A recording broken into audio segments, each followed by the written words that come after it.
Alright, so when I was a kid, I moved schools a lot. Now you might be thinking, were the schools you went to not good for you? What happened? That's what this story is going to explain. The first thing I want to bring up is elementary school. Now when I started school, I went to a big elementary school. Heck, it wasn't even called elementary school.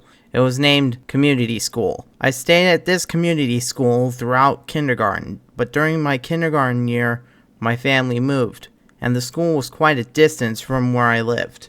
So when I became a first grader, I went to a new school that was actually called an elementary school. I stayed at that school until the spring of my second grade year, when they moved me again. They moved me to a different school that was closer to where I lived. This place was taught by Aspire, a program for children on the spectrum.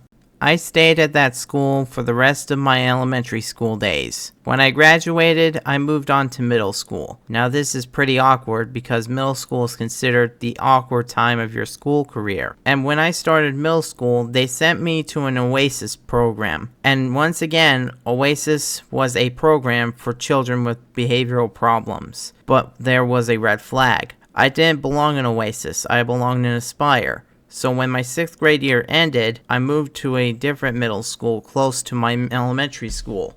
I stayed there until the spring of my 7th grade year. That quick? What happened? Well, COVID happened. That's right, a lockdown threw me right back to my own home. And for the majority of 8th grade, I was learning remotely. That was until I graduated from middle school. After that, it was eventually time for the big dogs. Her school.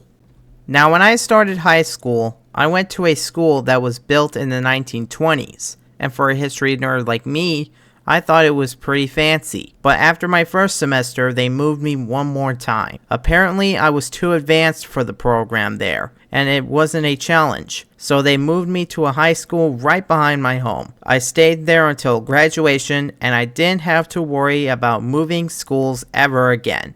The end.